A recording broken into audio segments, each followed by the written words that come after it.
रुख करते हैं आज की ताजा खबरों की ओर। जबलपुर के पुलिस अधीक्षक कार्यालय में कांग्रेस नगर अध्यक्ष सौरव नाटी शर्मा के नेतृत्व में कांग्रेस कार्यकर्ताओं ने प्रदर्शन किया। इस दौरान भाजपा महिला नगर उपाध्यक्ष अंजू भार्गव के विरुद्ध 24 घंटे के भीतर एफआईआर दर्ज किए जाने की मांग को लेकर एसपी को ज्ञापन सौंपा गया।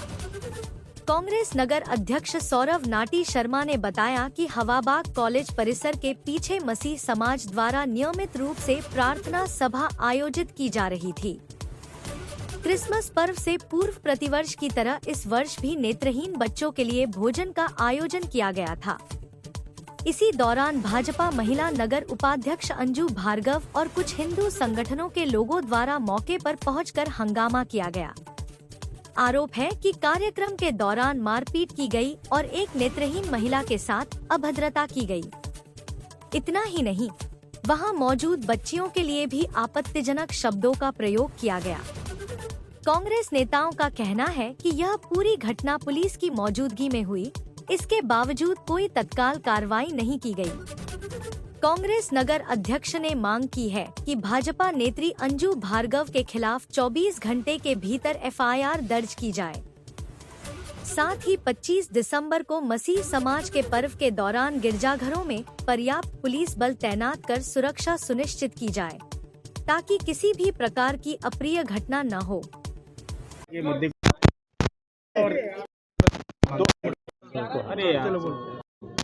देखिए, आज से 3 दिन पहले जो घटना हुई है, अंजू भार्गव भाजपा की जो उपाध्यक्ष हैं, उनने जबलपुर संस्कार धानी की जो पहचान है उसको राष्ट्रीय स्तर पे कलंकित किया है। ये अंजू भार्गव भारतीय जनता पार्टी की वह उपाध्यक्ष हैं जो भारतीय जनता पार्टी सभ्यता और संस्कृति की बात करती है।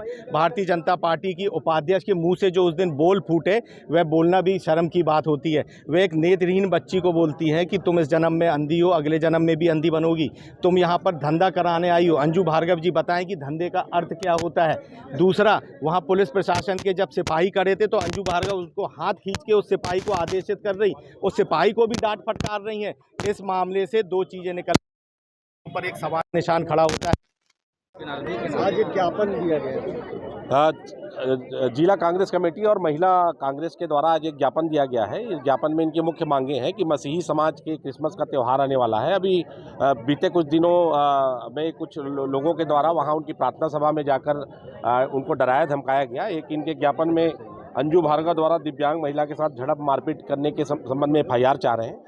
हमने इनका ज्ञापन लिया है, इसमें हमने इनको बताया है कि इसमें जांच की जाएगी और कोई भी कानून के लिए सब एक समान है। अगर किसी ने कानून तोड़ा है तो निश्चित रूप से उनके खिलाफ वैधानिक कार्रवाई सुनिश्चित की जाएगी, ऐसा आश्वासन हमने इनको दिया। सर, चूंकि कल अब पर्व भी इनका मसीह समाज का कल बहुत बड़ा पर्व भी है, उसको देखते हुए किस तरीके की चाक चौबंद व्यवस्था है? पूरे जबलपुर जिले में जहाँ जहाँ भी इनके प्रार्थना सभा होंगी, जहाँ इनके चर्च है, सभी जगह नामजद बल लगाया गया है। हमारी पुलिस पेट्रोलिंग मोबाइलें हैं और लगातार हमारे थाना प्रभारी और जो सीएसपी सामान है इसमें गश्त करेंगे और पूरी चाक चौबंद अच्छी सुरक्षा इनको देंगे ताकि क्रिसमस का त्यौहार बड़े शांतिपूर्ण तरीके से निपट सके।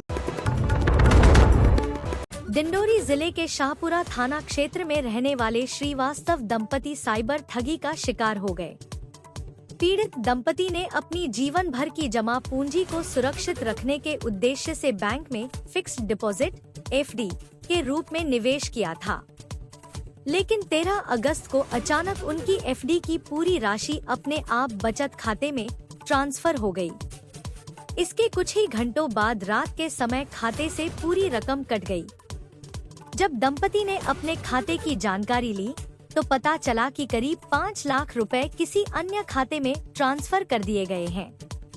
इस घटना के बाद पीड़ित दंपति ने state bank of India Dindori शाखा में संपर्क किया, जहां उन्हें बताया गया कि यह राशि उत्तर प्रदेश निवासी सादाब नामक व्यक्ति के खाते में ट्रांसफर हुई है। घटना से आहत श्रीवास्तव दंपति ने तत्काल इसकी शिकायत पुलिस अधीक्षक कार्यालय और साइबर सेल डिंडोरी में दर्ज कराई। पीड़ितों का कहना है कि शिकायत किए 4 महीने बीत जाने के बावजूद अब तक न तो आरोपी का कोई सुराग मिला है और न ही उनकी मेहनत की कमाई वापस हो सकी है। पीड़ित दंपति ने पुलिस प्रशासन से मांग की है कि साइबर ठग की जल्द पहचान कर उनकी राशि वापस दिलाई जाए, ताकि उन्हें न्याय मिल सके। कहाँ से आए हैं और क्या धोखाधड़ी हुई आप लोग के साथ? हम जयपुर से आए हैं। हमारे साथ SBI ऑफिस से 5 लाख रुपए निकल गए हैं और ये शहदाब है यूपी का, उसके अकाउंट में गए हैं। एक बार में 4.5 लाख, फिर दूसरी बार में 50 गए हैं और इसकी कोई कार्यवाही नहीं हो रही है। क्या करवाए थे जो 5 लाख अकाउंट में थे? 5 लाख हमारे फिक्स में थे जी।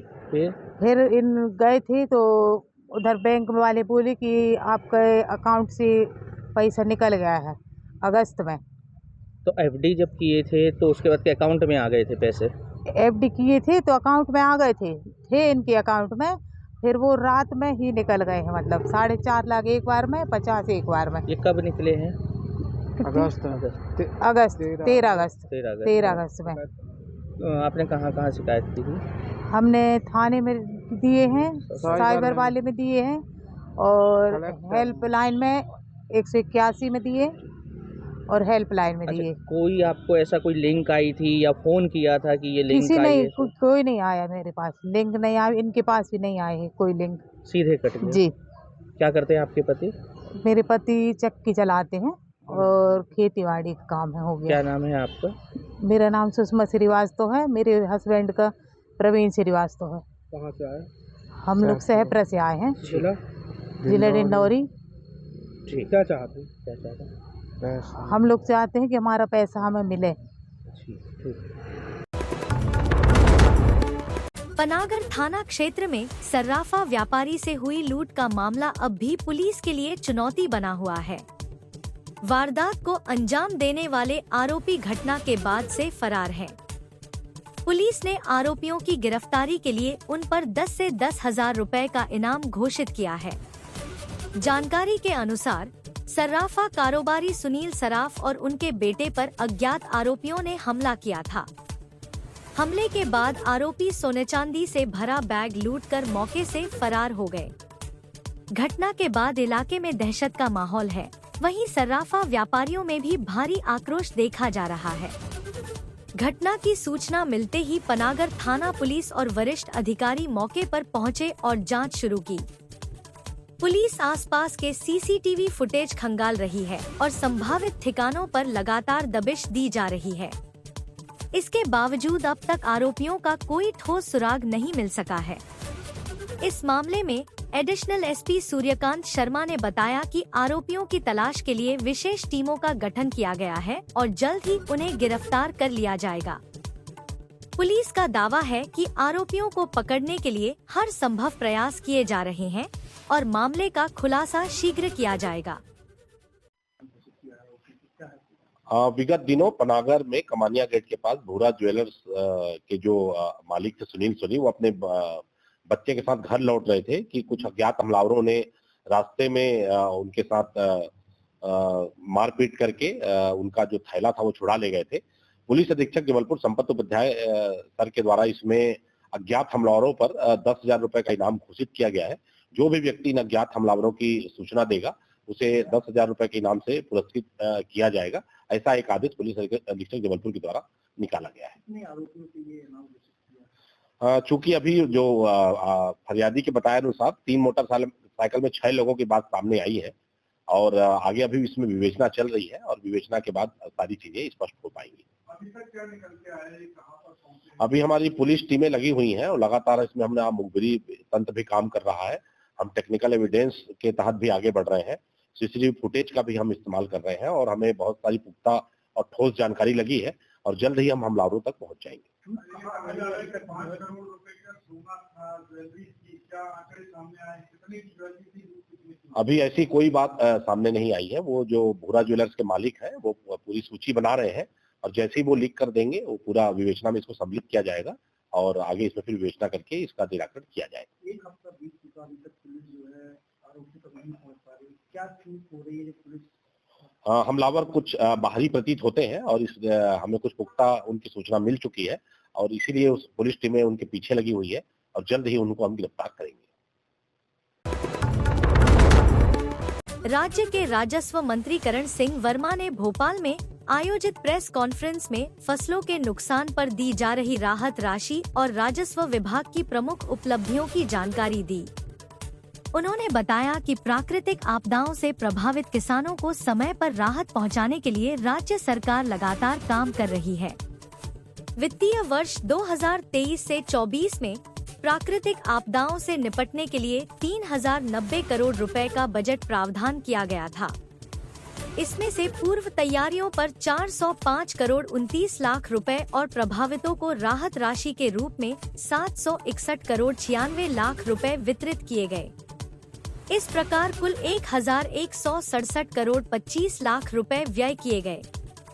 वित्तीय वर्ष 2024 से 25 में 3442 करोड़ रुपए का बजट रखा गया, जिसमें 204 करोड़ 6 लाख रुपए पूर्व तैयारियों और 667 करोड़ 31 लाख रुपए राहत वितरण पर खर्च किए गए।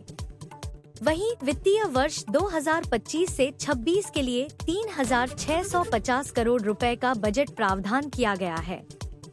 राजस्व मंत्री ने बताया कि प्रदेश में 5200 नए पटवारियों की भर्ती की गई है, जिससे अब हर हलके में पटवारी पदस्थ है और किसानों को सुविधाएं मिल रही हैं। उन्होंने कहा कि मध्य प्रदेश में साइबर तहसील मॉडल लागू किया गया है, जिसे प्रधानमंत्री नरेंद्र मोदी द्वारा प्रधानमंत्री उत्कृष्टता पुरस्कार 2023 से सम्मानित किया गया है। साइबर तहसील के माध्यम से 6000 से अधिक नामांतरण किए जा चुके हैं और आने वाले समय में किसानों को डाइवर्शन के लिए तहसील के चक्कर नहीं लगाने पड़ेंगे। उसमें 32,000 रुपए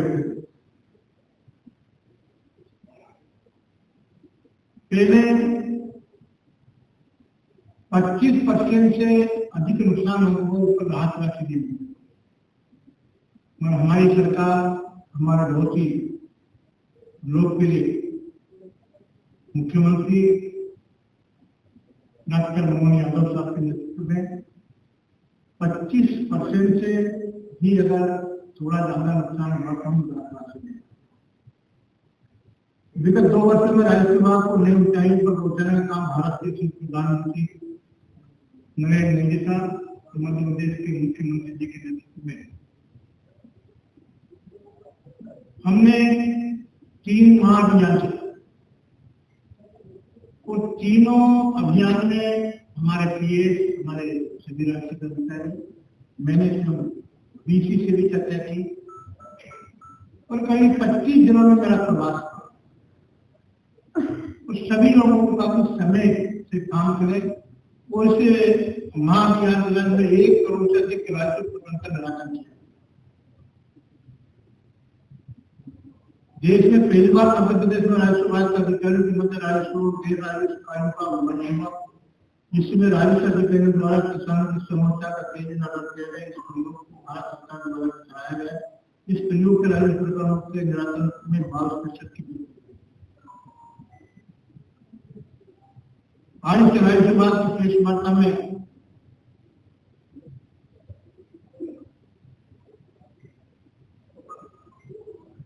हमने साइबर तहसील देश के प्रधानमंत्री के नेतृत्व में डॉक्टर मोहन यादव साहब के नेतृत्व में साइबर तहसील, तो साइबर तहसील का है कि किसान को कहीं भटकना नहीं है, पटवारी या कहीं भी से भटकना नहीं पड़ेगा। और उसमें 20 दिवस के अंदर नामांकन। इस प्रयोग को भारत सरकार द्वारा प्रधानमंत्री से अवार्ड से भी मध्य प्रदेश के मुख्यमंत्री डॉक्टर मोहन यादव साहब और राजस्व विभाग को अवार्ड में मिला है। साइबर तहसील में 6,20,000 प्रकरणों का निराकरण किया।